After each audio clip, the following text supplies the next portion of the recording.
Hi friend, जय Jagannath. Trisha express 123 को आपण मान स्वागत। आपण मैंने केमती अच्छे? मुझे तो बहुत ही भले अच्छी। आशा करुँच आपण मैंने बहुत ही भले थे। हाँ कही रखुच्छी आपण मैंने मो चैनल नुआ अच्छे चैनल टी सब्सक्राइब करूँ। पाखे थी बेल आइकन को दबाई दिखाँ जहाँकि द्वारा गोटे नुआ नुआ वीडियो आपण पाखे पहुँचीज।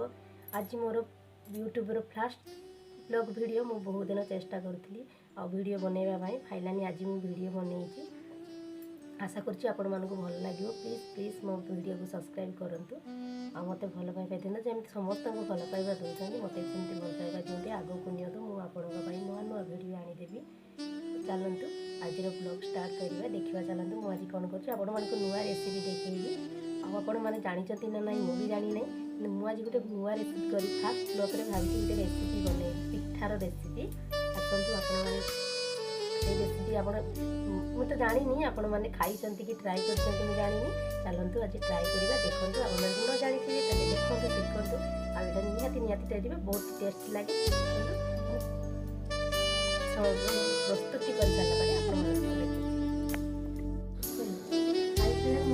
पिठार रेसिपी नड़िया नड़िया पुर आ चीनी आ गुजराती गुड़ आड कर भल भाव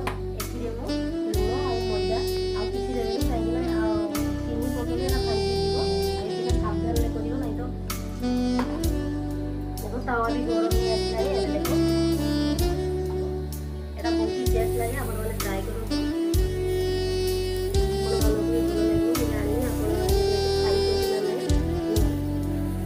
ट्राए कर देखो आप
ट्राए कर पिठार रेसिपी देवाई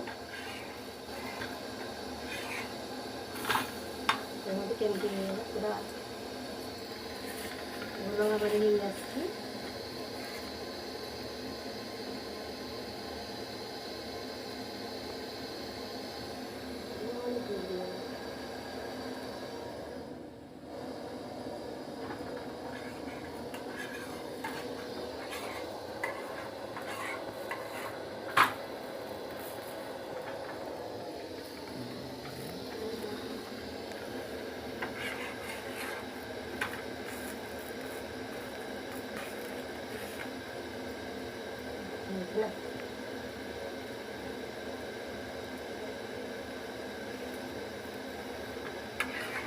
पूरा सिंपल आप ब्रेकफास्ट भी कर खाई पारे। एटा बेसी टेंशन ना जल्दी जल्दी हो ट्राए करूँ।